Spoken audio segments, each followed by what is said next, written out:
ඔගලන් සියලු දෙනාම නැවතත් අපගේ YouTube නාලිකාවට ආදරයෙන් පිළිගන්නවා. ඉතින් ටික දවසකින් වීඩියෝ එකක් ගේන්නත් බැරි වුණා. මොකද ටිකක් වැඩ වැඩි වුණා. ඉතින් ඔයගොල්ලෝ අද දකින්න ඇති thumbnail එකෙන් මොකක්ද වීඩියෝ එක කියලා. ඉතින් මේකත් අර අපි අපේ අර පපීව ගේන්න ගිහිල්ලා ලැෆ්‍රිච් ගිහිල්ලා එනකොට ගත්ත වීඩියෝ එකක් තමයි. ඇත්තටම එනකොට තමයි අපිට මේ snowstorm එකට මුණ දෙන්න සිද්ධ වුණේ. ඉතින් මේක මගේ first experience එක මේ තරම් snowstorm එක drive කරන එක. ඉතින් මේගොල්ලන්ට නම් එච්චර ගාණක් නෑ. මේ පිටිපස්සේ ඒගොල්ලන් ටික අපේ පපිත් එක්ක full enjoy කර යනවා. ඒගොල්ලන්ට නම් මුකුත් නෑ. මේ ඒගොල්ලන්ට ඉතින් එයාගෙන් තොර ලෝකයක් නෑ. එයාත් එක්ක ජෝක් කර මේ තුන් දෙනා ඉතින් හරිම සන්තෝෂයෙන් ඒගොල්ලන්ට පපි කෙනෙක් කරන් දුන්නේ ඉඳලා ඉතින් යනවා. ඒගොල්ලන්ට නම් එච්චර එක දැනුනේ නෑ. මම හිතන්නේ my wife තමයි ඉස්සරහ සීට් එකේ ඉන්නේ. අපි දෙන්න තමයි හොඳටම පේන්නේ මේ snowstorm එක. ඇත්තටම මේක ඇවිල්ලා අමුතුම experience එකක්, අමුතුම thrill එකක් වගේම ඇත්තටම හිතට ගොඩක් බයක් දැනුණා මේක. මොකද මේ වගේ snowstorm එක drive කරන first time එක ඔයගලන්ට පේනවා ඉස්සරහ වාහනයක් පිකප් එකක් යනවා. ඒක පේන්නෙත් නෑ. පේනවා පේන්නේ නැතු යනවා. ඉතින් අර ඒකේ තියෙන hazard light එක දිහා බලාගෙන තමයි මම drive කරන්නේ. මේක හරියටම මේ අර two way line එකක්. මේ කියන්නේ පාරවල් දෙකයි තියෙන යන්නයි එන්නයි වගේ පොඩි පාරක්. අනිත් එක මේක තනිකර ලොකු mountain එකක් වගේ යන්නේ අයිනේ පාරක්. ඔයගලන් දකින්න නැති අර අනිත් කලින් වීඩියෝ එක දැක්කම ඔයගලන් දකින්න නැති අර ගොඩක් ඔක්කොම කට්ටිය hazard light දාගෙන යන්නේ. පාරේ මැද්දෙම තමයි යන්න ඕනේ. මේ කහිර පේන්නෙත් නෑ. මේ පැත්තේ බෝඩර් එක, මේ පැත්තේ අයිනේ බෝඩර් එක පේන්නේ නෑ. අයිනේ කානුවක් එහෙම තියනවද කියලා පේන්නෙත් නෑ. මොකද මේ අතිශය කාර් එකේ එහෙම රෝදයක් එහෙම කානුවකට ගියොත් ගන්න හම්බෙන්නේ නෑ. මොකද මේ ස්නෝ හින්දා ලිස්සනවා. ඉතින් හරිම කොන්ෂස් එකෙන් තමයි drive කරන්න ඕනේ. ඒක අමුතුම experience එකක්. ඇත්තටම ජීවිතේ ලැබපු ගොඩාක් හොඳ experience එකක්, first time experience එකක්. ඒ හැම ඔක්කොමම තියෙනවා. ඒ ඇත්තටම full excited snow එකේ drive කරන්න. ඒ වගේම ගොඩක් බයයි. මොකද පොඩි mistake එකක් ඇති ලිස්සන්න. මොකද snow වල හරියට ලිස්සනවා. ඉතින් මාර exciting මේ එන කියන්නේ මේ ඇල්බර්ටා ඉඳන් එනකොට මේක තියෙන්නේ මේ පාර ඔයගලන් දකින්න තියෙන කොටක් තිබ්බා. මේ අර ෆර්නි වල ඉඳන් ස්පයිවුඩ් කියන පැත්තේ තමයි මේ පැත්ත තියෙන්නේ. ඉතින් මේ හරියට ගොඩාක් ස්නෝ කරලා තිබ්බා. -19 තිබ්බේ මේ හරිය. අපි ඉන්න පැත්තේ නම් ස්නෝ ඇත්තෙම නෑ. හරිම අඩුයි. උනට මේ හරියට මේ ස්නෝස්ටෝම් එකක් තමයි ඇවිල්ලා තියෙනවා. ඉතින් අර ඔයගලන්ට පේන ඇති ඉස්සරහා යන වාහනේ ඒකලන් එයත් hazard light දාගෙන යන්නේ. ඒ වුණාට ඒක පේන්නෙත් නෑ. අර වීඩියෝ එකට පේන්නේ අපිට නම් පොඩ පේනවා. ඒක එනවා යනවා නැති වෙනවා වගේ වෙනවා. ඉතින් අර දැන් අර පොඩ්ඩක් ඔයගලන්ට පේන්නේ නැති අර බ්‍රේක් එහෙම කරද්දී මේ අනිත් එක තමයි මේ පාරේ වාහනේ නවත්තලා ඉන්නත් බෑ snowstorm එක ඉවර වෙනකම්. මොකද පිටිපස්සෙන් එන එක්කෙනාට කාර් එක ලං වෙනකම් පේන්නේ. ඉතින් එතකොට අර අනතුරක් සිද්ධ වෙන්න බොහෝ ප්‍රවණතාවය වැඩි. ඉතින් හිමින් ඉවර වෙනකම් යන්න තමයි තියෙන්නේ snowstorm එක. ඉතින් ඒකත් අමුතුම experience එකක්. කාර් එක නවත්තන්න බෑ පාරේ අයිනේ. මේ කොහොම ඉතින් හිමින් අපි ආවා කිලෝමීටර් 320ක් අපි ගියා මෙයාව ගන්න. එතකොට එන්නත් ඒ 320ක් තියෙනවා. ඉතින් ඒ 320ෙන්ම විනාඩි 10ක් වගේ තමයි දැම්මේ. මීට වැඩිය ගොඩාක් දරුණු තැන් තිබ්බා. ඒ කියන්නේ පාර පේන්නේ නැති තැන් තිබ්බා. හරිම අමාරුවෙන් තමයි drive කරුවේ. ඉතින් මොකද මේ ඉස්සරහින් එන වාහනයක් ලොකු වාහනයක් වුණාම like container එකක් වගේ වුණාම දැන් ඔයගලන්ට පේනවා ඇති අර hazard light එක. තව ටිකක් දුරට ගියාම ඒක පේන්නේත් නැහැ. ඉතින් මේ ඔය බලන්න මං කියන්නේ ඔය බලන්න තව ටිකක් ඉස්සරහට ගියාම මේ hazard light එක පේන්නෙම නැහැ. අර ලොකු container එකක් වගේ ආපුවම මුළු පාරම මේ තප්පර දෙකක් තුනක් විතර එකපාරට පේන්නේ නැති වෙන. ඉස්සරහා මොනවද තියෙන්නේ කියලා පේන්නේ නැහැ. හරිම අමාරුයි. ඉතින් අර බ්‍රේක් කරන්නත් බෑ. එකපාරේ පිටිපස්සෙන් එන වාහනේ ඩිස්ටන්ස් එක ඒක පේන්නේ නැහැ. මොකද මේ බෑක් මිරර් එකෙන් බලපුවම ඒක පේන්නේ නැහැ. මොකද පිටිපස්ස හැරි බලන්නත් බෑ. හරිම කොන්ෂස් එකෙන් තමයි drive කරන්න ඕනේ. ඒක ඇත්තටම we have to be very careful. ඉතින් ගොඩාක් පරිස්සමින් තමයි drive කරන්න ඕනේ. මොකද පාර පේන්නේ නැහැ. අයිනේ මොකද්ද තියෙන්නේ කියලා පේන්නේ නැහැ. එතකොට හදිසිය අයිනට ගියොත් පහළ මේ පැත්තේ හෙලක් වෙන්න පුළුවන්. ඔය වගේ කානුවක් වෙන්න පුළුවන්. ඉතින් ඒ වගේ ඉතින් හරිම කොන්ෂස් වකින් තමයි ඩ්‍රයිව් කරන්න ඕනේ මේ හැම පැත්තක්ම බලන්න ඕනේ බල හිමීට ඩ්‍රයිව් කරන්න ඕනේ. ඇත්තටම ඕගලන් කැනඩාවට එන්න බලාපොරොත්තු වෙන ඉන්නවා නම් කැනඩාවට එලා වෙහිකල් එකක් ගන්න බලාපොරොත්තු වෙන අනිවාර්යයෙන්ම ගන්න ඕනේ ඕන කෙනෙක් ආවට පස්සේ.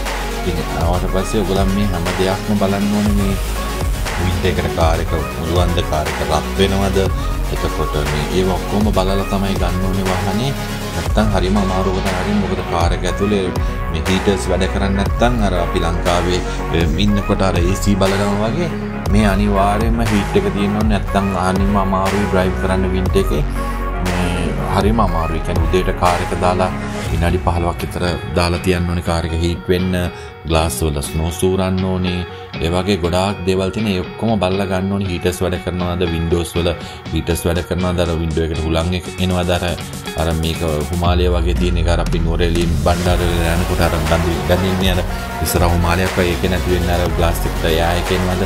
ඒ ඔක්කොම බලන්න ඕනේ. ස්පෙෂලි මේ වින්ඩ් එක පටන් ගන්නකොට අපි දැනගන්න ඕනේ අපේ වාහනේ ටයර්ස් ටික මාරු කරන්න ඕනේ. නොවැම්බර් 1 වෙනකොට ඒගොල්ලන් කියන ටයර්ස් මාරු කරන්න කියලා. මොකද වින්ටර් ටයර්ස් නැතුව ඩ්‍රයිව් කරුවොත් පොලිසියෙන් යන අල්ලගත්තොත් දඩයක් ගහන ලොකු දඩයක් ගහනවා. ඉතින් මමත් ඇත්තටම වින්ටර් එක පටන් ගන්න ඉස්සෙල්ලා මගේ වාහනේ මම ගත්ත සෙකන්ඩ් හෑන්ඩ් වාහනයක් ඉඳලා මං ගිහලා පොඩක් මොකද ෆස්ට් වින්ටර් එකේ ඉඳන් මොන වගේ මේ වගේ දෙයකට මුණ දෙන්න වෙයි කියලා හිතලා බලලා මම ඉතින් ගිහලා ගරාජ් එකකට ගිහිල්ලා මුළු කාර් එකම චෙක් කරලා ඉන්ස්පෙක්ෂන් කරලා මොනවද දාන්න ඕනේ මොනවද කරන්න ඕනේ කියලා ඔක්කොම ටික බැලුවා. ඉතින් මගේ කාර් එක up to date ඒක අප්ඩේට් කරලා තිබ්බේ කාර් එක. මොකද මං ගත්තේ මේ කාර් එක ලේඩි කෙනෙක්ගෙන් එයා කාර් එක හොඳට මේන්ටේන් කරලා තියෙන කම්පැනි එකෙන්ම. ඉතින් ඊට පස්සේ මම ටයර් දාපු තැනටත් ගියා. එයාත් අලුත් ටයර්ස් දාලා දුන්නේ මට 2022 ටයර්ස් දාලා දුන්නේ. ඒක මොකද ටයර්ස් වල තාම වොරන්ටි එකක් තියෙනවා. මං ගියා එයා ටයර්ස් ටික අරන් තියෙන්නේ ඕකේ ටයර් කියලා එකකින් මම එතනට ගියා. එතනට ගිහිල්ලා මං හැව්වා මේ මොකද මගේ ටයර්ස් ඇවිල්ලා වින්ටර් ටයර්ස් නෙමෙයි මගේ ටයර්ස් ඇවිල්ලා all season ටයර්ස්. ඉතින් මං ගිහලා චෙක් කරලා බැලුවා. එතනින් ඒගොල්ලන් කිව්වා නෑ මේකේ තියෙනවා all season ටයර්ස් තියෙන්නේ.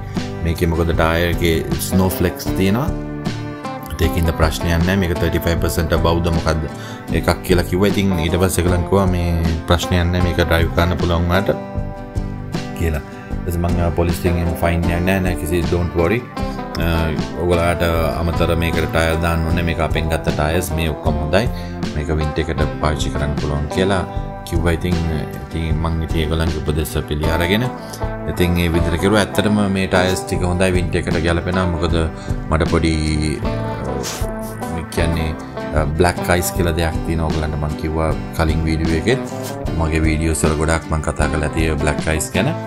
ඉතින් ඒකේ එකපාරක් මාව ස්කිඩ් කරන්න පටන් ගත්තා. මේ එකපාරක් මං බෙන්ඩ් එකක් හරවන ස්කිඩ් කෙරුවා. ඉතින් ඇත්තටම අර ඒ ස්නෝ ටයර්ස් ඉන්න මට එකකින් මේ බෙරෙන්න පුළුවන් වුණා. මොකද කියන්නේ අපිව බ්ලැක් අයිස් වල ස්කිඩ් කරන්න පටන් ගත්තාම ඒක අපිට ඒක කන්ට්‍රෝල් කරගන්න හරිම අමාරුයි. ඇත්තටම මොන තරම් එක්ස්පීරියන්ස් ඩ්‍රයිවර් කෙනෙක් වුණත් ඒක යන පැත්තට යනවම තමයි. ඉතින් ඇත්තටම වින්ටර් ටයර්ස් දාලා තියෙනවා නම් සාමාන්‍ය හරියට හරි බේර ගන්න පුළුවන්.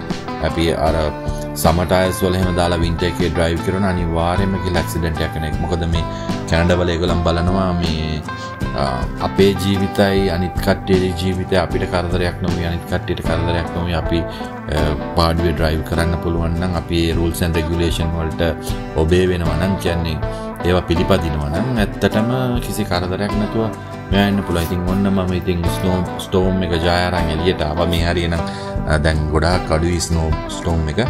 ඒකට මේ අර හිමාලය වගේ මිදුම් වගේ එනවා පේනවා. ඉතින් ඔයගලන්ට වාහනයක් ගිය ගමන් එකපාරට අර ස්නෝ මේ ෆ්‍රොස්ට් එක වගේ එනවා කායකට.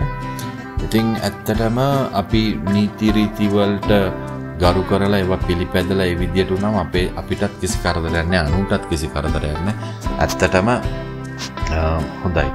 ඉතින් ඒ වගේ තමයි. ඉතින් ඔයගලන්ට මේ මගේ මේ වීඩියෝ එකෙන් ගන්න පුළුවන් තියෙන උපදේශක් තියෙනවා නම් ඔයගලන්ට වටිනවා කියලා හිතලා නම් මේ උපදේශක් ඔයගලන් මේ පිළිපදින්න ඔයගලන් කැනඩාවට ඉන්න බලාපොරොත්තු වෙන්න ඉන්න කට්ටියන්න.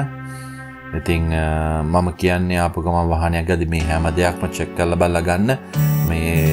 මේක පොඩි දෙයක් කියලා හිතන්න එපා. මේ වගේ දෙයකට මුණ දෙන්න වුණාම තමයි ඔයගලන්ට තේරෙන්නේ අපි මේ දේවල් පිළිපැදියනම් ඇත්තටම හොඳයි කියලා.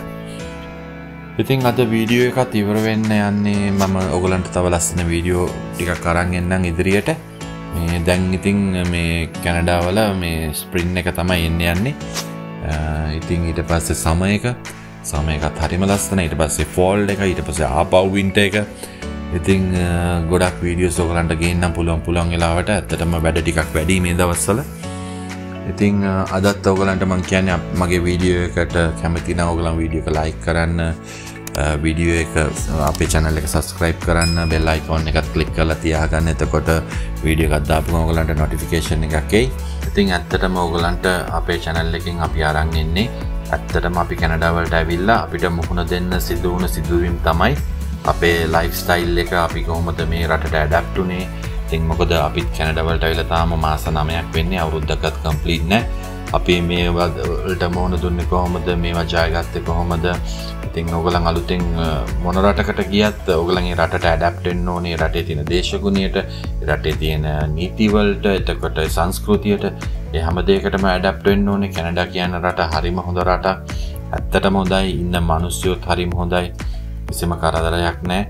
තමන්ගේ පාඩුවේ තමන්ට ජීවත් වෙන්න පුළුවන්. ඉතින් ඇත්තටම ඔයගලන් අපේ channel එකට දෙන සහයෝගයට ගොඩාක් ස්තුතියි. තව ශ්‍රී ලංකන් community එකත් එක්ක අපේ channel එක share කරගන්න. එතකොට කැනඩාවට ඉන්න කවුරු වුණත් family එකක් වුණත් ඒගොල්ලන්ට අපේ channel එකෙන් ගන්න පුළුවන් දෙයක් ඒගොල්ලන්ට අරගන්න පුළුවන්. එතකොට ඒගොල්ලන්ට දැනගන්න දේවල් තියෙනවා මේ channel එකෙන් දැනගන්න පුළුවන්. ඉතින් ගොඩාක් ස්තුතියි ඔයගොල්ලන් දෙන සහයෝගයට අපේ channel එකත් එක්ක රැඳිලා සිටිනවට. ඉතින් අද වීඩියෝ එක ඉවරයි. තව ලස්සන වීඩියෝ එකකින් ඔයගොල්ලන් හමු වෙන්න එන්න. ඉතින් ඔයගොල්ලන් සියලු දෙනාටම ජය වේවා කියලා වීඩියෝ එක අවසන් කරනවා.